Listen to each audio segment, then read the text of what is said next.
La culpabilité dans la maladie. Eh oui, certains, pendant qu'ils sont malades, ils se sentent en même temps coupables.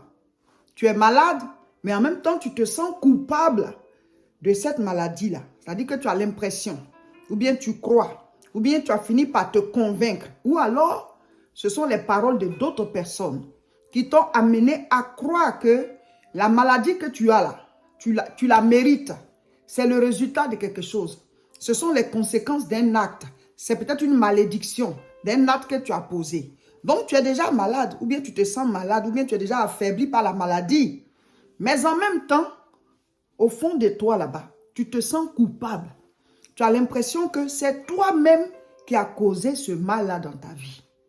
Donc, quand c'est comme ça, c'est difficile. Tu souffres doublement. Tu te sens coupable. Avant de traiter le thème, j'aimerais dire à vous tous, si vous êtes ici en Europe, chaque mois, on a des croisades de guérison et de délivrance. Tu te soignes, tu fais ton traitement de manière physique.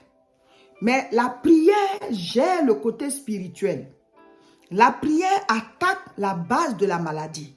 La prière attaque le côté spirituel. Si ce sont des oppressions, si c'est une maladie qui est causée par un démon, si c'est une maladie qui est le résultat d'un envoûtement ou alors d'un acte posé, Jésus-Christ, il nous rachète, il nous purifie et il nous guérit. Donc, quel que soit ce qui a causé la maladie de manière spirituelle, viens aux croisades. La prochaine croisade, c'est ce samedi-là, le samedi 9 à Alfortville. C'est une croisade spéciale guérison et délivrance. Et nous allons prier pour combattre tout ce qui veut combattre nos vies, nos familles et tout. Jésus nous a donné le pouvoir et un pouvoir, on doit l'exercer. Donc ce samedi 9 novembre, nous serons à Alfortville à 14h30. Et dans ce mois de novembre, c'est 2 croisades. Le samedi 23 novembre aussi à 14h30. L'adresse, c'est 71 rue Étienne Dolé, 94 140, Alfortville. C'est au bâtiment A6. C'est une cour clôturée où il y a beaucoup de bâtiments. Les bâtiments là sont plusieurs. Donc, tu vas au A6. C'est là-bas la croisade. Donc, ce samedi 14h30, samedi 9 et le samedi 23. Et dans le mois de décembre aussi, ce sera 2 croisades aussi. Donc, habituez-vous à ces croisades-là. Ce sont des moments de prière où le Saint-Esprit est en action et c'est Dieu qui guérit, c'est lui qui délivre, c'est lui qui libère.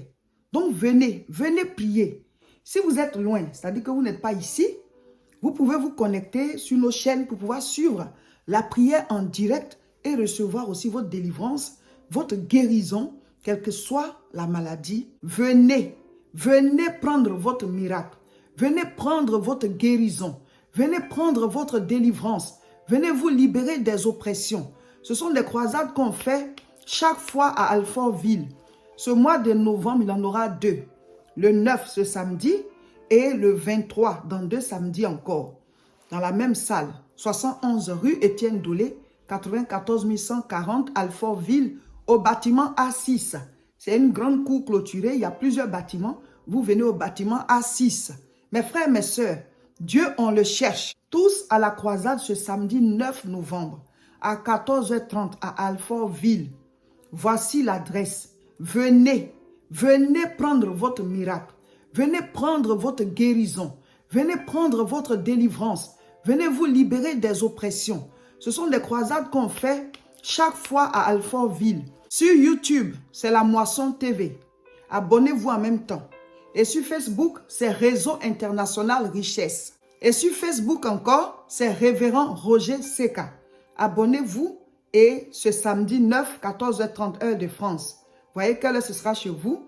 Et le samedi 23, et chaque fois qu'on va annoncer la croisade, connectez-vous pour pouvoir suivre en direct et prendre votre délivrance et aussi votre guérison au nom de Jésus. Alors, souvent, certaines personnes sont malades. Le corps est déjà affaibli, mais leur âme aussi est affaiblie. Pourquoi? Parce que la personne se sent coupable. Elle se sent coupable dans sa maladie. La culpabilité en tant que malade. La personne est malade, mais elle se sent coupable. Elle se dit que Cette maladie-là est peut-être le résultat d'un acte qui a été posé. Ah, j'ai commis telle erreur, je suis sûr que c'est le résultat. Ah, j'ai fait telle chose, ça doit être la malédiction de ça. Ça doit être ce que j'ai commis comme erreur, c'est ce que je paye actuellement. Peut-être que c'est Dieu qui me châtie. Ou alors ce sont les démons qui viennent parce que j'ai commis telle chose. Donc, tu te sens coupable dans la maladie. La culpabilité dans la maladie t'affaiblit. Tu n'auras pas la foi pour obtenir ta guérison parce que Satan te convainc que c'est le résultat d'un acte. Et même si c'était le résultat d'un acte, Dieu est miséricordieux. Dieu est miséricordieux. On ne dit pas qu'on va aller commettre des choses pour que après on vienne demander pardon à Dieu. Mais quand quelqu'un reconnaît ses erreurs et la personne se répand, Dieu lui accorde la miséricorde. Dieu est miséricordieux. Il est compatissant. Il compatit à nos douleurs. Il va pardonner cette erreur. Il va pardonner à la personne. Il va lui pardonner ses péchés et il va guérir la personne. Il va lui redonner la vie, la force. Rien n'est impossible à Dieu. Donc, je ne dis pas que c'est forcément le cas. C'est-à-dire que la maladie là est le résultat d'un acte. Je ne dis pas que forcément c'est cela. Mais au cas où c'est cela, mais rien n'est impossible à Dieu. Répands-toi, demande pardon au Seigneur et il va te guérir. Il va d'abord te pardonner. Il va te restaurer. Il va te donner ta paix et il va te guérir. Dieu est bon, c'est notre papa. Dieu est bon, c'est notre Père qui est dans les cieux et il vit en nous par son esprit. Maintenant, ce n'est pas toujours le cas qu'une maladie soit le résultat d'un péché. Ce n'est pas toujours le cas qu'une maladie soit le résultat d'un mauvais acte posé. Il y a des maladies qui arrivent dans la vie des gens. Ce n'est pas le résultat d'un péché. Ce n'est pas la conséquence d'un mauvais acte commis. Ce n'est pas une malédiction. Voilà. Ce n'est pas que la personne a fait quelque chose. Tout simplement, c'est ce monde-là, ce monde dans lequel on est là. Il y a le mal. Donc, dans la journée comme ça, ou bien dans la nuit, il y a des flèches qui volent. Donc, il y en a qui prennent ces flèches-là. Il y en a qui sont attaqués. Pas parce qu'ils ont commis un acte, mais tout simplement, tu n'es pas couvert de la puissance de Dieu. Et il y en a même qui sont dans la puissance de Dieu. Et puis le Seigneur permet. C'était le cas de Lazare. Lazare, l'ami du Seigneur. Jésus, quand il va à Béthanie, c'est dans leur maison là qu'il reste. Il se repose là, ensuite il retourne encore à Jérusalem pour aller prêcher. Mais Lazare est tombé malade. Il est même mort et Jésus l'a ressuscité. Je veux dire à tous ceux qui sont malades, à ceux qui sentent un mal dans leur corps et qui ont cette culpabilité, c'est-à-dire tu te sens coupable pendant que tu es déjà malade. J'aimerais te dire, demande pardon à Dieu si tu as commis des erreurs, si tu as fait quelque chose. Demande pardon à Dieu déjà. Et puis toi-même, il faut te pardonner. Toi-même, il faut te pardonner. Il faut que ton cœur te pardonne à toi. Et que tu dises que même si j'ai commis des erreurs, j'ai demandé pardon à Dieu, il m'a pardonné. Et donc toi-même, libère ton cœur. Et ne te dis plus que c'est le résultat de tes péchés. C'est la conséquence, c'est la croix que tu dois porter là. Parce que tu as commis telle chose. Dieu est miséricordieux. Et puis, ce n'est pas toutes les situations qui sont des conséquences. Il y en a qui sont des épreuves.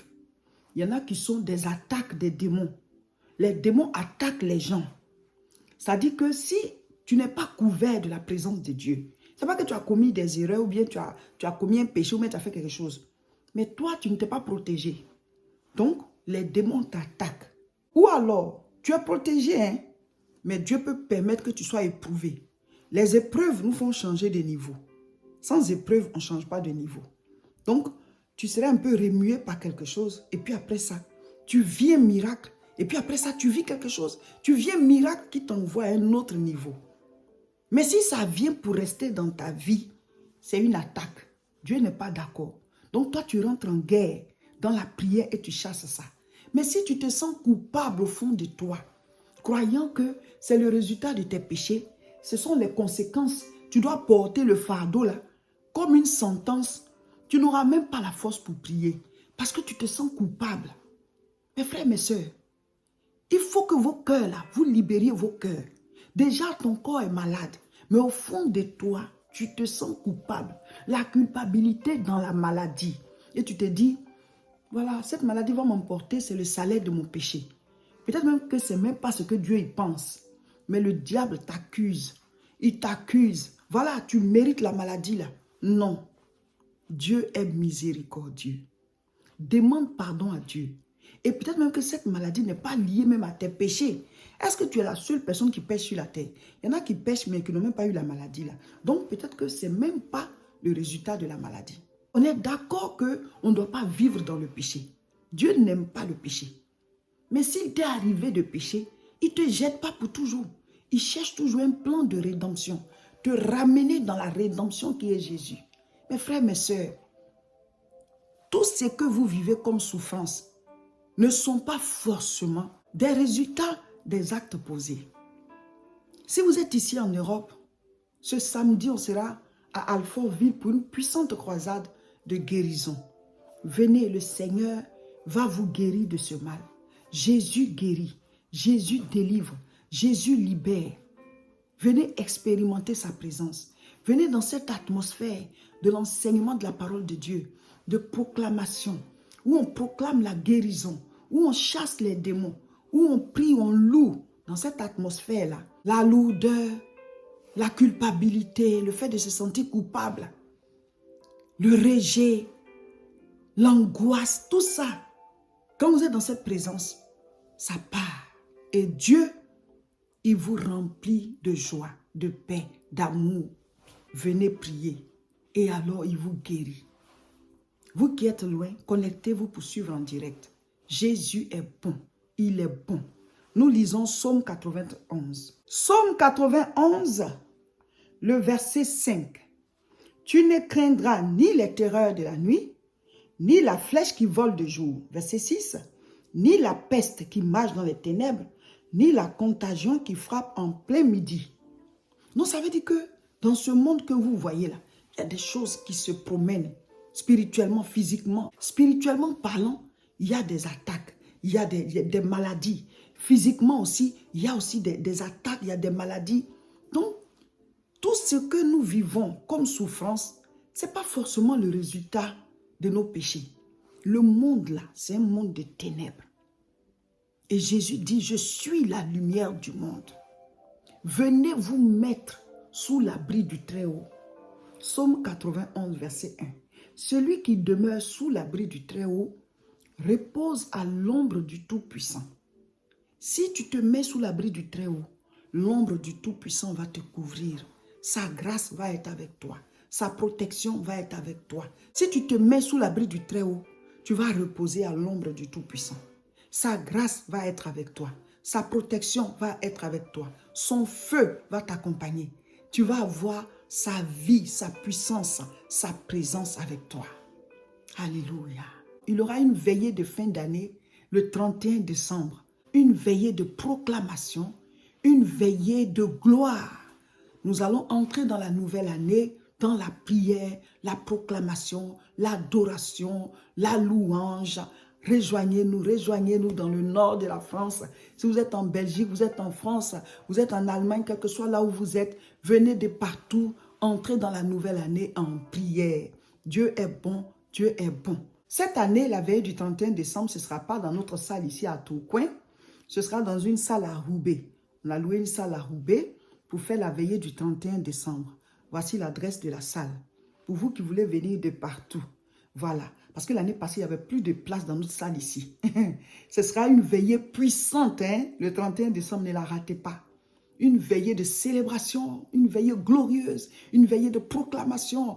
Nous allons entrer dans la nouvelle année avec les prières, les prières, les prières au nom de Jésus. Abonnez-vous à nos différentes chaînes et partagez massivement la vidéo.